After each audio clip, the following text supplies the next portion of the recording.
The gilded gates of Buckingham Palace have long weathered storms, but none quite as turbulent as the constitutional earthquake currently rocking the British monarchy. In a move that has sent shockwaves from Westminster to Montecito, the UK Parliament has reached a decisive crossroads regarding the future of Prince Harry's royal status. This is no longer mere tabloid fodder. It is a historic legislative pivot that threatens to sever the final tether between the House of Windsor and its most estranged son. As the dust settles on this stunning parliamentary maneuver, the Duke of Sussex is reportedly in a state of royal fury, watching as the very identity he once claimed to disdain is systematically dismantled by the people's representatives.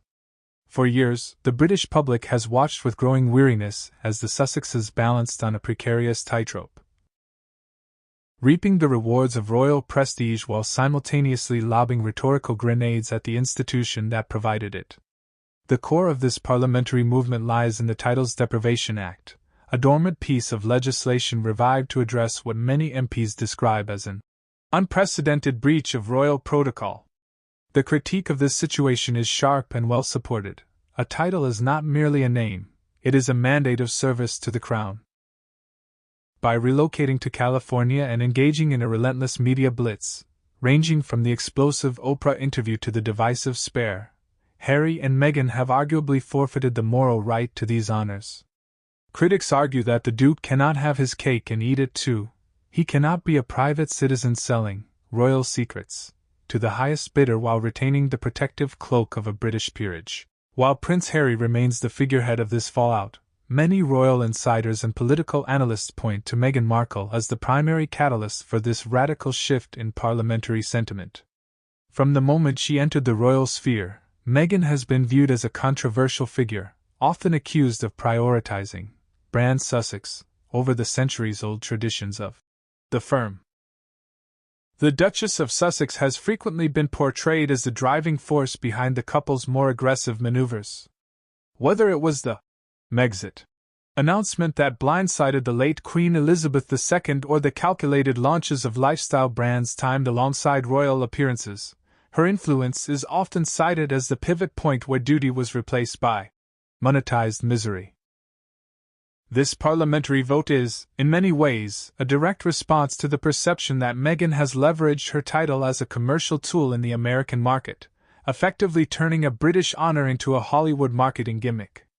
The strength of the parliamentary move lies in its alignment with public sentiment. Recent polling suggests a significant majority of the British electorate believes that if the Sussexes wish to be financially independent and vocal critics of the monarchy, they should do so under their own names, not as representatives of the state they have so publicly maligned, using the Duke and Duchess branding for multimillion-dollar deals with streaming giants. Meghan's forays into U.S. politics, which traditionally breaks the neutrality expected of those holding royal titles. The psychological and reputational toll on the royal family, particularly during the health crises of King Charles III and the Princess of Wales. This isn't just a petty removal of a suffix. It is a formal declaration that the privilege of the peerage requires a reciprocal loyalty to the sovereign. This stunning move by Parliament reflects the growing consensus that the monarchy must protect its integrity by distancing itself from those who treat its heritage as a commodity to be exploited rather than a duty to be performed. Reports from within the Sussex camp suggest that Harry's reaction has been nothing short of explosive. For a man who has spent his life defined by his proximity to the throne, the prospect of being deroyaled by a vote of politicians is a humiliating blow. Yet the critique remains: this is a bed of his own making, often allegedly smoothed by Meghan's ambitions. The Duke's royal fury highlights a profound irony. The very titles he once claimed were a burden have become the only thing keeping the Sussex brand relevant in the global market. Without the Prince, or Duke, prefix, Harry is merely an expatriate with a grievance, a reality that seems to be setting in with devastating force.